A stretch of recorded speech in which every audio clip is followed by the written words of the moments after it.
고구려의 선제 공격에 수나라가 대군을 소집하며 시작된 양국의 첫 번째 전쟁은 수나라의 30만 대군이 수나라 출구에서 병에 걸리고 굶어 죽었다는 처참한 결과로 끝났습니다. 하지만 중요한 것은 꺾이지 않는 자금, 아니 의지. 비록 고구려와의 전쟁에서 대패했지만 그것이 천하 패권을 향한 수나라의 의지가 꺾이는 것으로 이어지진 않았습니다. 수 문제는 죽기 전까지 돌궐에 집중하며 동돌궐을 완전히 복속시켰습니다. 604년 수 문제가 죽고 차남 양광이 황제에 오르는데 그가 바로 그 유명한 수양제입니다. 그에 대해선 지금도 여러 이야기가 남아있을 정도로 중국사의 대표적인 폭군이자 패륜화로 알려져 있는데요. 양제가 폭군이고 패륜화가 맞을 수 있지만 정말 완전히 무능했던 인물은 아니었습니다. 과거 통일 이전 수 문제가 남중국의 진나라를 공격했을 때 수양제는 20살의 나이에 행군원수가 되어 앞장서서 진나라를 멸망시켰고 이 과정에서 백성들에 대한 약탈을 최소화했으며 정복지에서 반란이 일어나자 도시를 지켜내는 등 이름뿐인 사령관이 아니라는 것을 증명했습니다. 문제가 벌인 1차 고구려수 전쟁에선 별다른 활약을 하진 않았지만 이때는 주요 사령관이 아니었죠.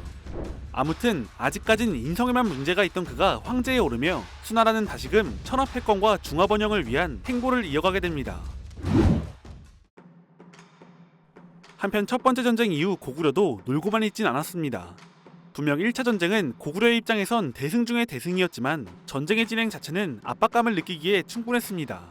고구려가 선제 공격을 했던 598년 6월 수 문제는 그달 바로 원정군을 편성했고 6월에 원정군 30만이 출병했습니다. 그러니까 황제가 명령 한마디 했더니 단 4개월 만에 30만 대군을 모아서 원정을 보낼 수 있던 것이었죠. 통일된 대륙의 힘을 실감케 했습니다.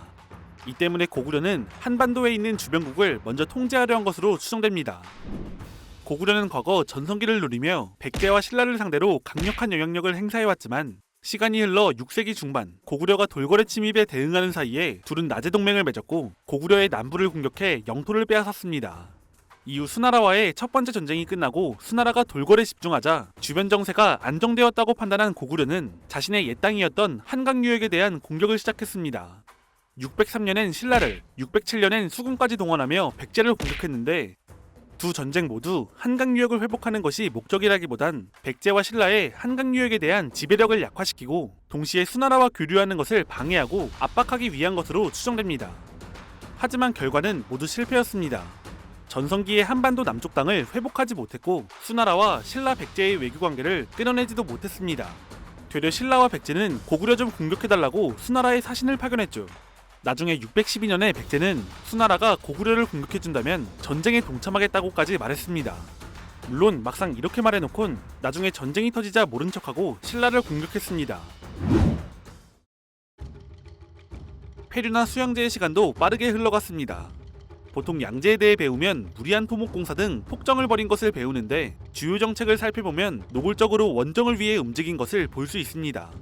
그는 즉위 후 반란을 일으킨 자신의 동생 한왕 양량을 토벌했고 605년 1월 군대에서 독립성이 강한 총관부를 폐지하며 중앙정부의 권한을 강화하는 등 군제개혁을 진행해 황제와 중앙정부의 장악력을 강화했습니다. 행정제도 역시 같은 맥락으로 지방정부를 작게 나눠 중앙정부에 대한 의존성을 강화해 권력을 집중했습니다. 여기에 그 유명한 대운하를 개통하고 수백 년 동안 관리가 부실했던 만리장성을 수리하고 건축하는데 만리장성은 당연히 국가안보에 관련된 부분이었고 대운하는 전쟁 때문에 만든 것은 아니었지만 대륙의 남쪽과 북쪽이 연결되면서 북쪽에서 대규모 작전이 가능하게 됩니다. 내정에 대한 정비가 어느 정도 끝났다고 생각한 양제는 607년 4월부터 각지로 순행을 시작했습니다. 8월엔 50만 대군을 이끌고 동돌궐의 계민가한을 방문했는데 아마도 동돌궐의 복속을 재확인하기 위한 것으로 보입니다. 그런데 이때 고구려의 사신도 동돌궐의 계민가한을 방문한 상태였고 양제와 고구려의 사신이 만나게 됩니다.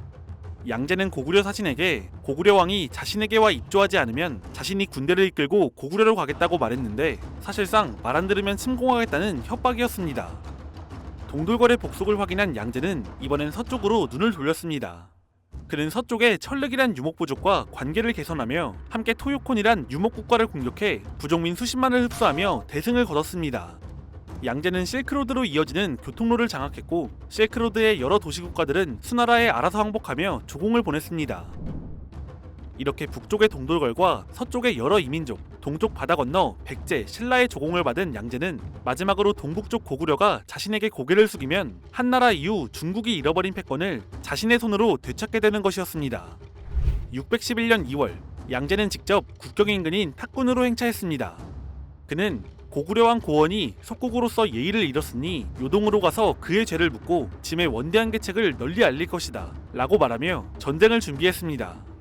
611년 7월까지 각종 전쟁 물자가 탁군으로 이송되었고, 드디어 612년 1월 양제가 고구려 출정 명령을 내리며 고구려와 수나라의 두 번째 전쟁이 시작되었습니다. 612년 1월 1일 수양제는 고구려 원정을 위해 편성한 군대를 탁군에 집결시키고 원정을 시작했습니다. 기록상 전투병력만 113만이 동원되었고 보급을 담당하는 인력은 그 2배가 넘었습니다. 동시에 양제는 서돌궐, 고창국 등 즉위 이후 자신이 복속시킨 주변국가의 여러 왕을 불러 모아 100만이 넘는 원정군의 군세를 과시하며 그들을 압박했습니다. 원정군은 육군 좌익 12군, 우익 12군, 황제 직속군 6군으로 구성되었는데요. 규모가 너무 커 한 번에 출정할 수가 없었고 매일 1군씩 나눠서 출정했습니다. 이때 각 군은 40리씩 간격을 두며 진군했는데 출정에만 40일이 걸렸고 113만 원정군의 길이만 1000리가 넘었습니다. 대군을 동원한 양제의 원정은 순조롭게 시작되었습니다. 아버지 수문제가 첫 번째 원정에서 음력 6월에 출정해 고생했던 것에 비해 그는 음력 1월에 출정했고 1차 전쟁 때의 약 4배가량 되는 대군을 순조롭게 요서까지 진군시켰죠. 양제는 장마가 오기 전에 고구려를 굴복시킬 수 있을 것이라 판단한 것으로 보입니다. 이어서 원정군은 전방의 군사기지인 노아진과 회원진에서 대량의 물자를 공급받았고 요서에 있는 고구려의 군사기지인 무려라를 접수했습니다. 무려라는 고구려의 최전방 기지였는데 고구려 쪽에서도 그곳을 지키기 힘들다고 판단했는지 병력을 철수시킨 상태였습니다. 이처럼 수양제는 아버지의 30만 대군이 요서에서 떼죽음당한 것과는 달리 자신의 100만 대군을 최소한 요서까지 순조롭게 진군시켰습니다. 그리고 3월 초 요하 하구에 도착했습니다. 요하에 도착한 원정군은 강을 건너려고 했지만 요하 건너편에 고구려군이 주둔 중이라 쉽게 건너갈 수 없었습니다. 고구려와 수나라가 서로 영향력을 경쟁하던 요서와 달리 요하 동쪽은 엄연한 고구려 땅으로 수나라의 대군이 쉽게 침략하도록 내버려둘 이유가 없었죠.